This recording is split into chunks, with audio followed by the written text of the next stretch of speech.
Some aviation disasters were never meant to be seen. They were captured only because a traffic camera was pointed in the right direction, or because someone happened to lift a phone at the exact second everything went wrong. Today, we revisit 11 real moments where routine flights turned into sudden. If you like calm, carefully researched aviation history, we would be grateful if you subscribed, liked, and shared. Your support genuinely helps us continue telling these real stories. On the morning of December 29th, Jeju Air Flight 2216, a Boeing 737 operating a routine service, was approaching the quiet coastline of South Korea. The flight had taken off from Bangkok's Suvarnabhumi Airport at 2:28 a.m., with nothing unusual reported. Earlier checks showed no abnormalities with the aircraft or with the runway it was scheduled to use. To passengers, this was just another early morning arrival after an overnight journey. But as the jet neared Muan International Airport hours later, a sequence of events unfolded that no one on board and no one on the ground could ever have anticipated. At 8:54 a.m., the crew received authorization to land on runway 01. Conditions were calm. The weather was clear, winds were light, and visibility stretched for kilometers. Yet just 3 minutes later, at 8:57, Air Traffic Control issued a warning about birds near the runway. A routine advisory at most airports, but far more serious at Muan, a location surrounded by lakes, mud flats, and migratory bird habitats. The crew acknowledged the warning. Within seconds, everything changed. At 8:58 and 56 seconds, the pilots declared Mayday. Their words were brief and urgent. They announced they were going around. Moments later, they reported an inability to deploy the landing gear. Then came a request that spoke volumes. A switch to runway 19 for an opposite direction landing. Air traffic control approved it immediately. Just 4 minutes after the recorders went silent, Jeju Air Flight 2216 was on final approach, without landing gear, without full thrust, and with little time to evaluate anything except the rapidly descending airspeed, the alarms ringing in the cockpit, and the need to get the aircraft on the ground before control was lost entirely. At 9:03 a.m., the Boeing 737 touched down on its belly roughly 1,200 meters down the runway. Ground footage later showed the aircraft sliding in a nose-high attitude, riding on its engine nacelles, throwing sparks down the length of the pavement. It continued through the remaining runway, then passed the threshold, before striking a concrete berm supporting the instrument landing system's localizer array. The impact was devastating. Both engines were torn from the aircraft and embedded into the structure. The tail assembly broke away, rolled, and came to rest inverted. The forward fuselage disintegrated across the field. Some debris was thrown over distances of up to 300 meters. The perimeter wall was partially destroyed. Local residents described what they heard: a sudden scraping sound, bursts of sparks, and flashes of fire. Some said they saw flames trailing from the right wing. Others reported the unmistakable sight of a flock of birds rising into the aircraft's path moments before the Mayday call. Only 2 people survived, the rear flight attendants seated at the very back of the aircraft. They were found alive inside the tail section, conscious but injured, both unable to recall the exact moment of impact. One was trapped beneath a fallen cabinet until rescue teams reached him. Both suffered serious but survivable injuries. Within minutes, emergency services declared a Level 3 response, the highest available. More than 1,500 personnel from fire, military, and police units were deployed. The fire was brought under control 43 minutes after the crash. The flight recorders were recovered the same day, but investigators later discovered something extraordinary and troubling. Both the cockpit voice recorder and flight data recorder had stopped working 4 minutes before the crash, likely due to a total electrical failure. The investigation quickly homed in on the presence of birds. Feathers and biological material were found inside both engines, later confirmed to come from Baikal teal ducks. The airport's bird strike rate, significantly higher than almost every other regional airport, became a central point of analysis. Only one wildlife control officer had been on duty the morning of the crash, despite regulatory recommendations for 4. But even as evidence of a bird strike emerged, experts emphasized uncertainties. It was unusual for all 3 landing gears to fail simultaneously. It was unusual for the recorders to stop, and unusual that one engine, apparently undamaged, exhibited signs of reduced thrust when the crew attempted to manage the aircraft. And then there was the concrete barrier, the solid, non-frangible structure supporting the localizer, positioned 250 meters beyond the runway. Many safety specialists agreed that the aircraft, though badly damaged, was still largely intact until the moment it struck that obstacle. In most modern airports, such structures are designed to break apart on impact. At Muan, this one did not. In the aftermath, South Korea declared a national mourning period. Memorial altars were set up across the country. Thousands lined up to offer condolences. Emergency teams worked for days to identify remains, supported by DNA samples from families. By January 1st, all victims had been identified.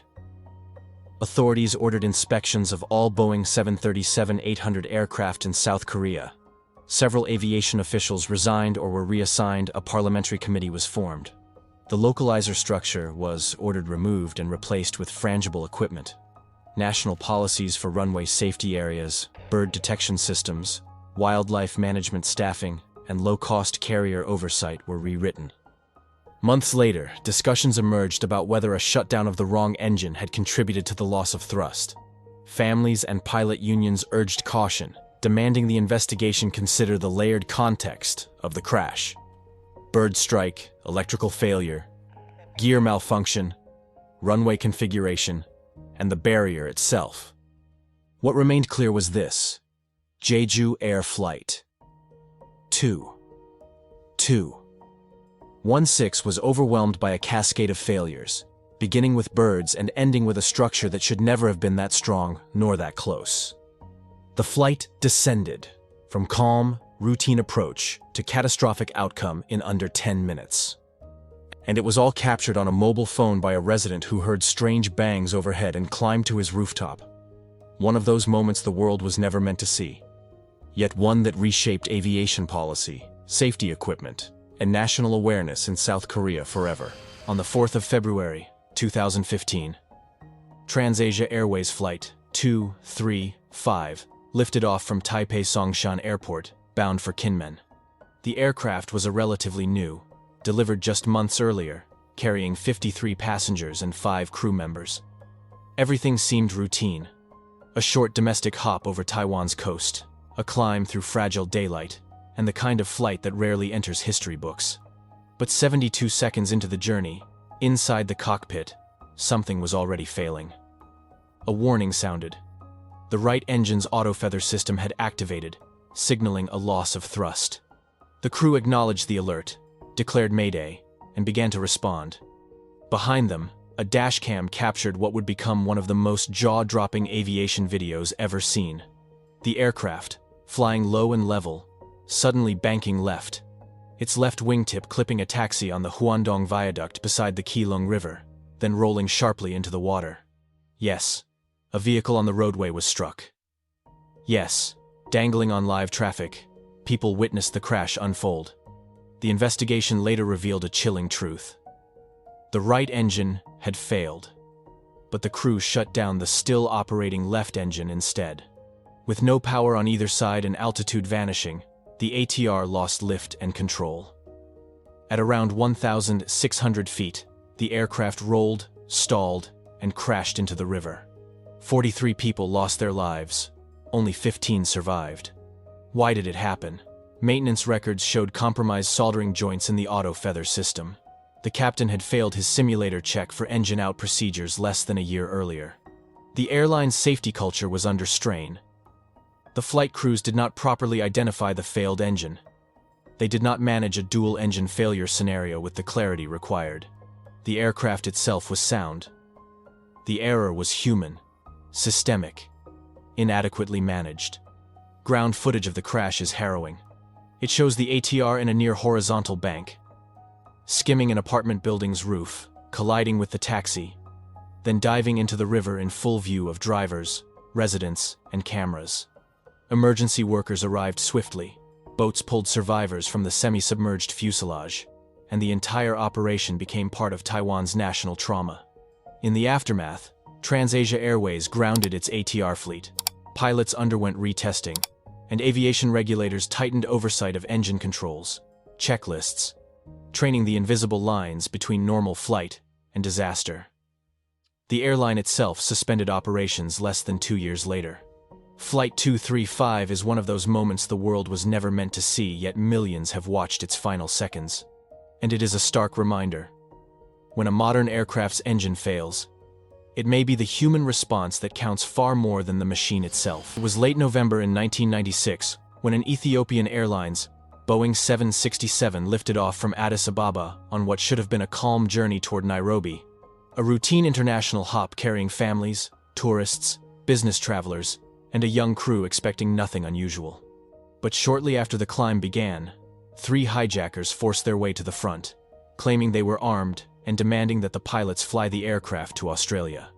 The captain tried to reason with them, explaining the obvious truth that a Boeing 767 did not have anywhere near the fuel required to cross the Indian Ocean non-stop.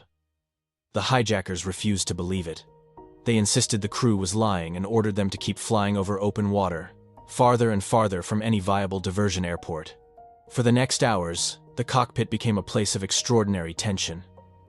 The captain repeatedly pointed to the fuel gauges, trying to show the hijackers that the numbers were falling steadily. They accused him of trickery and threatened violence if he did not keep the aircraft over the ocean.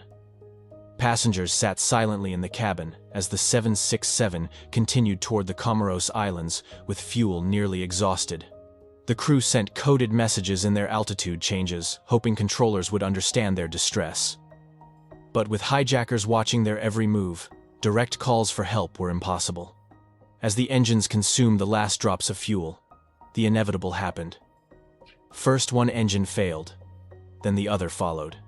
The aircraft lost all thrust, its heavy wings gliding silently over the turquoise water surrounding the island chain. With no power and no possibility of reaching the runway, the captain aimed for a ditching near a shallow beach off Grande Comore.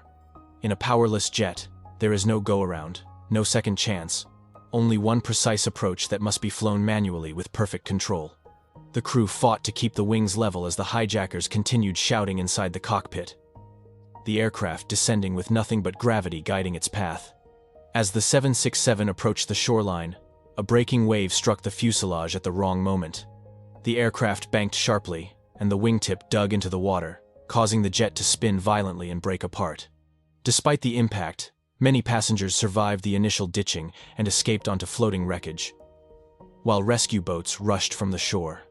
Others were unable to get out after the fuselage fractured. The scenes were recorded by beachgoers and tourists, making Flight 961 one of the most widely witnessed ditchings in history. The investigation concluded that the crew did everything humanly possible under conditions no training program could fully prepare for. The aircraft was forced to fly until the tanks ran dry. The ditching location was chosen to maximize survivability. The sea state, the forced bank, and the hijackers' interference combined into a situation with no good outcome. Yet the captain's handling of the powerless 767 is still cited as an example of extraordinary skill and composure. Ethiopian Airlines Flight 961 became a stark demonstration that not every aviation disaster begins with a technical failure. Some begin with a human decision forced upon a flight crew, a demand that defies physics, fuel, and reality. And when those limits are ignored, even the finest pilots and the strongest aircraft cannot change what is coming. It was a warm spring afternoon at Bagram Airfield in Afghanistan. A Boeing 747 freighter, operated by National Airlines and carrying the name Lori, was preparing for its next leg to Dubai. On board were 7 crew members, 4 pilots, 2 mechanics, and a loadmaster. Their job that day was demanding but familiar. The aircraft was loaded with 5 heavy armored vehicles, each weighing many tons, secured on the main deck for transport out of the region. Everything appeared routine as the aircraft lined up on runway 03.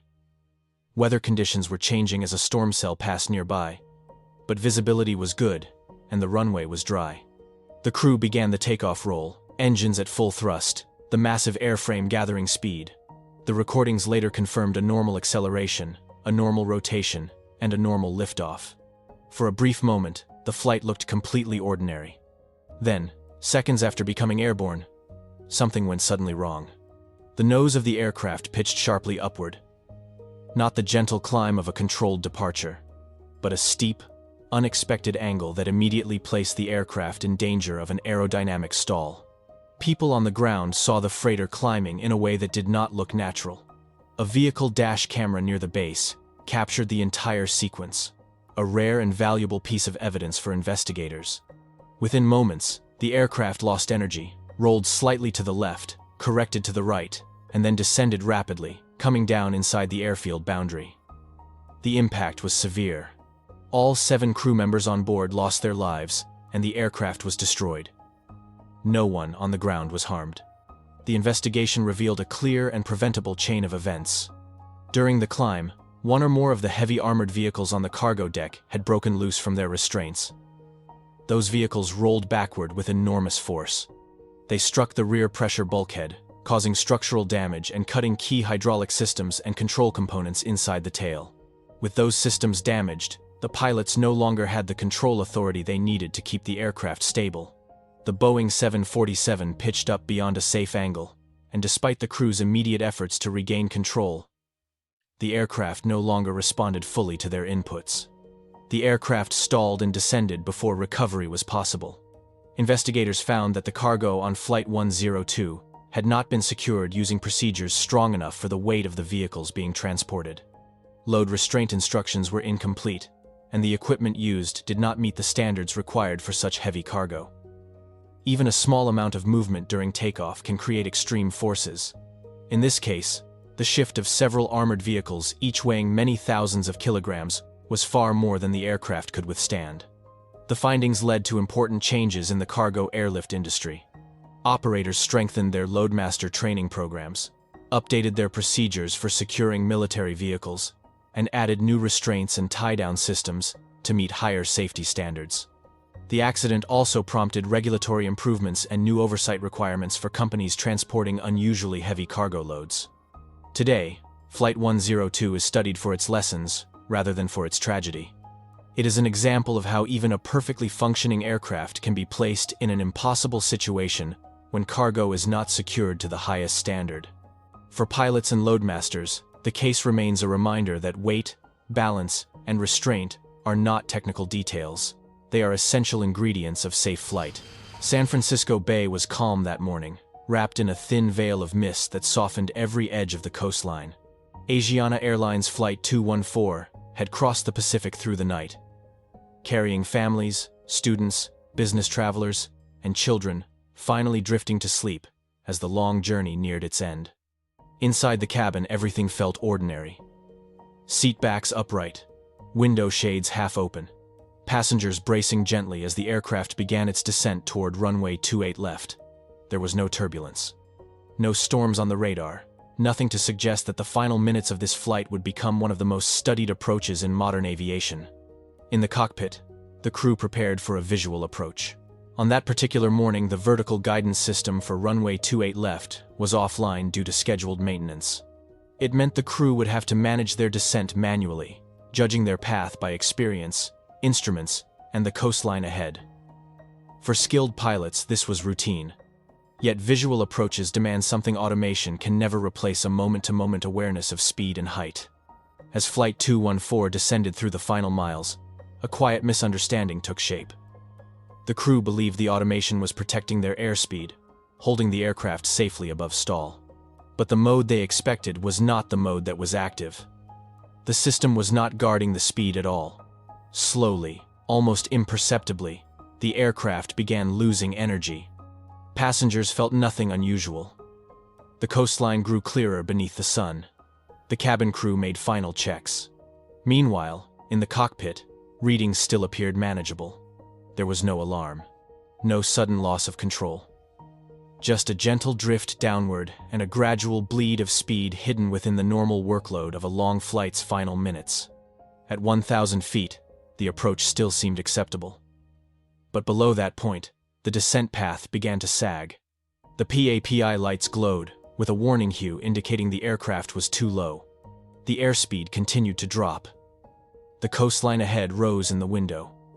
The crew tried to correct the path, but the energy required was slipping away faster than anyone realized. At 500 feet, the situation had deteriorated. The aircraft was far below the ideal glide path and still slowing. Power was finally added, but engines at idle need precious seconds to respond. By the time thrust began to build, the aircraft was already sinking toward the seawall at the edge of the runway. A go-around was called. But physics cares little for intentions. The aircraft dipped, tail first, striking the stones before the runway. The tail separated. The fuselage pitched and spun forward before sliding onto the runway in a cloud of dust and debris. The cabin filled with light where the structure had torn open. Loose seats shifted. Overhead panels fell. Yet through the chaos, crew members fought to evacuate survivors as emergency crews raced across the airfield. The investigation revealed no major mechanical failure. What emerged instead was a portrait of human vulnerability in a highly automated world. Miscommunication inside the cockpit. A mistaken assumption about automation. A late recognition of decaying airspeed. A visual approach requiring sharp attention after a long night over the ocean. Flight 214 became a lesson repeated in training centers around the world. It taught that even in perfect weather, even on familiar runways, a simple misunderstanding about automation can grow quietly until the final seconds. It reminded pilots that airspeed is life, awareness is everything, and in the final moments of flight, no system can replace a clear understanding of how fast you are moving through the air. On that July morning, the passengers and crew of Flight 214 had no warning that anything was wrong. But their experience reshaped procedures, reinforced training, and helped prevent future tragedies. The legacy of that day lives not only in the investigation but in every pilot who approaches a runway with renewed focus, knowing how fragile the final miles of a long journey can be. Morning sunlight reflected off the glass towers of Manhattan as U.S. Airways Flight 1549 lifted away from LaGuardia Airport. It was supposed to be a short and ordinary hop to Charlotte. The Airbus A320 climbed smoothly into crisp winter air.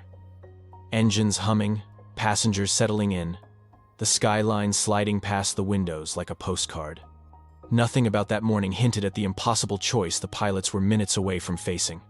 Just after takeoff, as the aircraft climbed through low altitude, a dark formation appeared ahead of the cockpit. A flock of Canada geese, large and heavy birds, perfectly aligned with the climb path. There was no time to maneuver, no time to climb above them. In an instant, the flock struck the aircraft. The sound was violent. The smell of smoke filled the cockpit, and then came the silence. Both engines, one after the other, lost thrust almost completely. For passengers, it felt as if the aircraft simply stopped climbing. The familiar push of acceleration vanished. The cabin grew unnervingly quiet. Outside, Manhattan stretched in every direction, with no runway in sight. In the cockpit, Captain Chesley Sullenberger and First Officer Jeffrey Skiles tried every available step to restart the engines. They attempted relight procedures. They assessed airspeed and altitude. They checked for any remaining power. But time was measured in seconds, and the aircraft was descending steadily toward one of the most densely populated cities in the world. Their options narrowed quickly. Returning to LaGuardia was no longer possible. Reaching Teterboro required altitude they no longer had. Straight ahead stood buildings, bridges, power lines, and millions of people living their ordinary morning lives unaware of the crisis unfolding above. There was only one stretch of open space long enough and clear enough to even consider the Hudson River. The aircraft glided southward, losing altitude but maintaining just enough energy to remain controllable. Passengers saw the skyline passing unusually close. Some reached for hands beside them. Others closed their eyes. Many whispered prayers. Flight attendants prepared the cabin for impact in voices steadier than they felt inside. Captain Sullenberger aligned the aircraft with the river, careful to avoid boats and ferries. The cold January water below shivered in the morning wind. The Airbus A320 descended with wings level, nose slightly raised, and a glide profile practiced countless times in simulators, but almost never used in real life. Then, with a sudden surge of spray and a deep, resonant impact, Flight 1549 touched the surface of the Hudson. The aircraft skipped slightly, then settled, sliding across the water before drifting to a stop in the middle of the river. In that moment, silence returned once more, this time filled not with fear, but with disbelief. Inside the cabin, the floor tilted gently. Water seeped through seams. Doors were opened. Slides deployed. Passengers climbed onto the wings as ferries diverted toward the aircraft, their captains racing to help. Onlookers along the shoreline watched in stunned amazement as a commercial airliner floated calmly in the icy river against the winter skyline. What followed became known as a miracle, not because of luck, but because of training, teamwork, and the refusal of a crew to give up. Every person on board survived. The event became a case study worldwide, the rare moment where everything that could go wrong did go wrong, yet discipline and clarity of thought saved an entire flight. U.S. Airways Flight 1549 stands today as one of aviation's most extraordinary survivals, a reminder that even in the most impossible situations, experience and calm decision-making can carve a path toward hope. The river that morning became a runway only once, but the lessons from that day continue to ripple across the world's skies. São Paulo is a city where movement never stops. Endless avenues, buses weaving through traffic, people crossing between shops and cafes, motorcycles slipping through gaps no car could fit through. Noise, heat, motion. A place where aviation feels distant, even though airliners fly overhead every few minutes. Yet on one shocking afternoon, the sky and the street collided in a way no one in the city was prepared for. The aircraft involved was a small twin-engine turboprop on a routine local flight. Nothing unusual. Clear weather. Smooth climb. A normal cruise toward a suburban airport tucked inside one of the densest urban areas in Brazil. But as the airplane approached the city center, something started to go wrong. Engine performance fluctuated, torque readings became unstable. The pilots felt vibrations through the control columns. What began as a mild hesitation became a sharp loss of power on one side.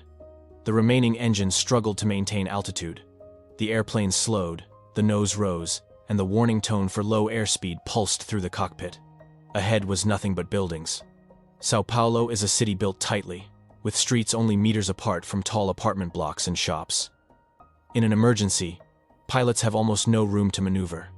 Every direction is crowded. Every option is short. Every second matters. The pilots declared an emergency and attempted to line up with the airport's extended centerline, but the aircraft kept losing altitude. They pushed the nose down to avoid a stall, but descending meant drifting deeper into the avenue grid below. From the ground, pedestrians heard the unmistakable sound of an engine coughing. A delivery rider looked up and saw the aircraft coming in far too low. Shops along the avenue began to shake from the turbulence blast.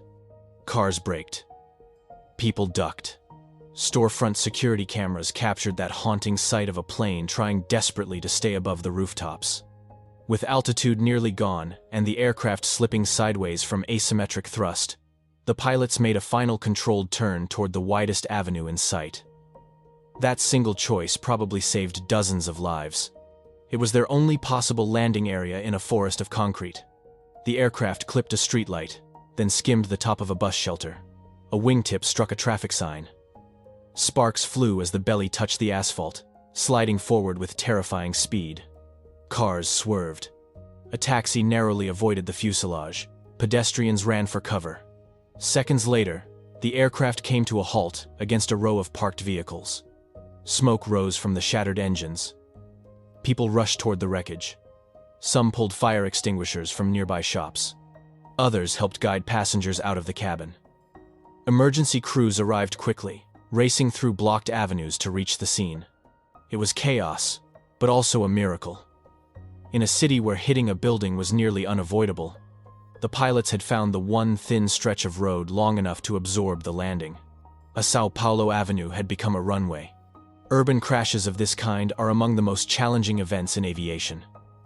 There is almost no margin for error. No open fields. No clear escape paths. Just raw piloting skill and the hope that the aircraft holds together long enough to reach a survivable surface. On that day, despite devastation on the street, countless people survived because two pilots fought until the final second to guide a powerless airplane into the only space left. This was not a famous disaster. There were no major headlines worldwide. But for the people who saw an aircraft sliding toward them in the middle of a busy Brazilian avenue, it is a moment they will never forget. Early evening in northeast Philadelphia. Traffic drew slow lines of red brake lights past Roosevelt Mall. Porch lights were flicked on one by one, and a winter sky was just starting to lose its color.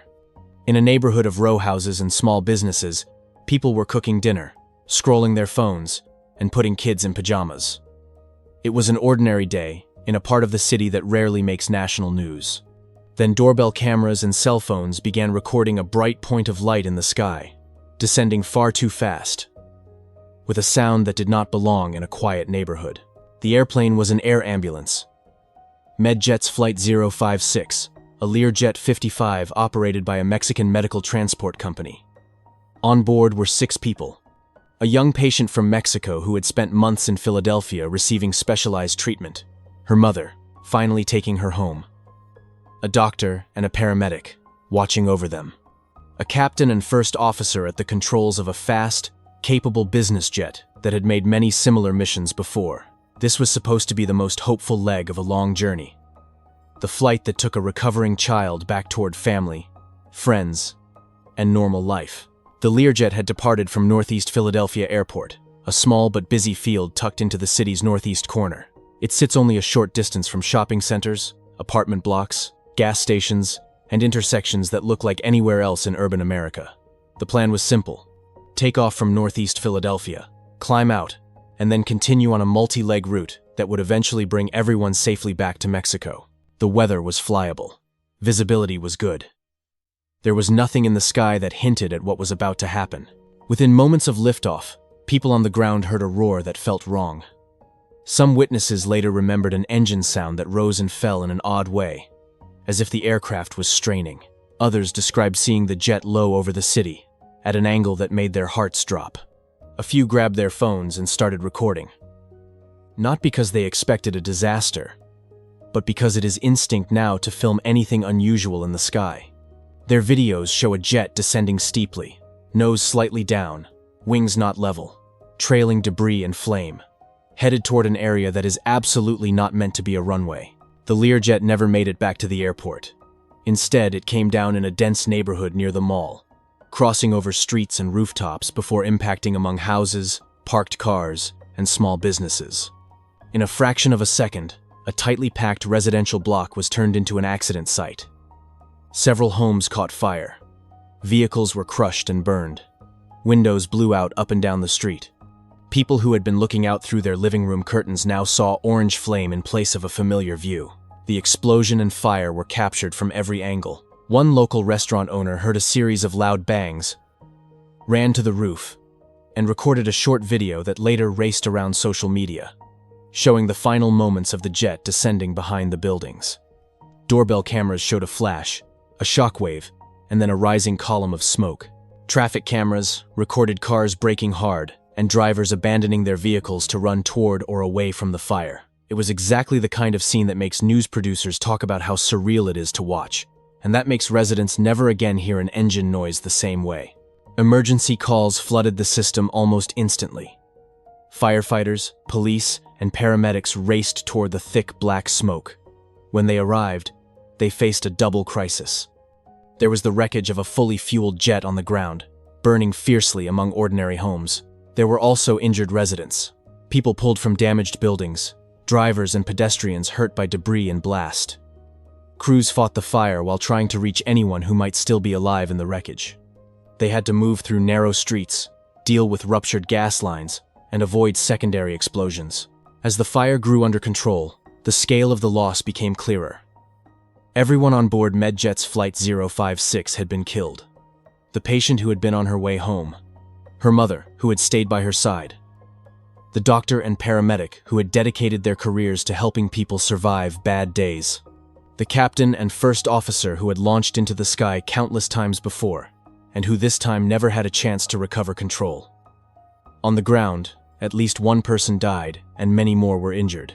Entire families in the neighborhood suddenly found themselves displaced, their homes burned or damaged beyond immediate repair. In the hours after the crash, the national and international reaction reflected how unusual and painful this accident was. This was not a big passenger jet full of tourists. It was a small medical flight, a mission of care, Mexican officials expressed grief and anger that a child who had survived illness could be lost on the way home. Local authorities in Philadelphia declared emergency measures and opened shelters for evacuated residents. And for the people who lived on those streets, the view outside their front doors had been altered forever. Investigators from the National Transportation Safety Board arrived quickly, joined by experts from the Federal Aviation Administration, the aircraft manufacturer, and engine specialists. They recovered the cockpit voice recorder and other electronic components, and began the slow work of mapping the wreckage across the impacted blocks. They pulled radar tracking, air traffic control recordings, and maintenance records for the aircraft. They interviewed witnesses who had seen the airplane flying unusually low, or had heard an engine sound that suggested a failure. They studied high-definition video from doorbells and phones, frame by frame, to measure angles and speeds. There were many questions. Was there a sudden mechanical failure, such as a catastrophic engine problem or control surface issue, that left the crew with almost no time to react? Was weight and balance correctly calculated for a long medical flight with equipment and personnel? Did the jet encounter a bird strike or some other external event on climb out? Why did the aircraft descend into a neighborhood instead of making it back to the runway or an open field? Answers to questions like these do not come in an evening. They emerge slowly from data, metal, and math. From a human perspective, what stands out about Medjet's Flight 056 is how sharply it reveals the thin line between routine flight and catastrophe, especially around city airports. Northeast Philadelphia is not a remote airfield surrounded by empty land. It is woven into the fabric of a living city. When something goes wrong on departure or arrival, there is almost no buffer between an aircraft and the homes, shops, and cars that fill the map around it. One moment, this Learjet was a streak of light climbing away. The next, it was part of a street, a block, and a story that will live in local memory for decades. For the families of the 6 people on board, this was supposed to be a hopeful chapter. A child leaving the hospital. A mother who could finally think about home instead of hospital corridors. Medical professionals doing what they always do, escorting patients safely across borders. Pilots flying yet another mission in a career built on thousands of safe flights. Instead, their story ended in a place where airplanes are never expected to touch down, recorded in the grainy wide angle of security cameras and the shaky hands of neighbors standing in their yards. That is the unsettling power of this accident and of the footage that exists of it. We were never meant to see a medical jet end its flight between houses, under traffic lights, against familiar storefronts. Yet we have, and the lesson reaches far beyond one city and one operator. Emergency air ambulance missions, city airports, and heavily built-up surroundings all demand layers of protection, from maintenance and oversight to route planning and noise abatement corridors that also consider what happens if thrust suddenly disappears. Medjet's Flight 056 is now part of that conversation. A winter evening that was supposed to end with a quiet climb to cruise altitude instead became one more reminder that in aviation, every departure path crosses over the lives of the people below. Some aviation disasters become headlines. Others are captured only by chance, in shaky phone videos, doorbell cameras, traffic systems, and the instinctive reactions of people who look up when something in the sky does not sound right. These are the moments we were never meant to see. Moments when routine flights turn into emergencies over neighborhoods, highways, shopping centers, rivers, and city streets. Moments when the line between safety and catastrophe becomes so thin that you can feel it in your chest. Across all 11 stories in this video, one truth stands out. Aviation is incredibly safe, but it is never automatic. The smallest failure can grow into a life-changing event for the people in the airplane and for the people below. A misreading on a panel, a bird crossing a climb-out path, a shift in cargo, an engine losing a single critical blade, a split-second decision made under stress. These details decide everything. And yet, again and again, we also see the strength of the crews and first responders who meet these moments with discipline, courage, and skill. We see pilots who fight for control until the last fraction of a second, cabin crews who protect passengers even when their own lives are at risk, and firefighters who run toward burning streets and shattered fuselages without hesitation.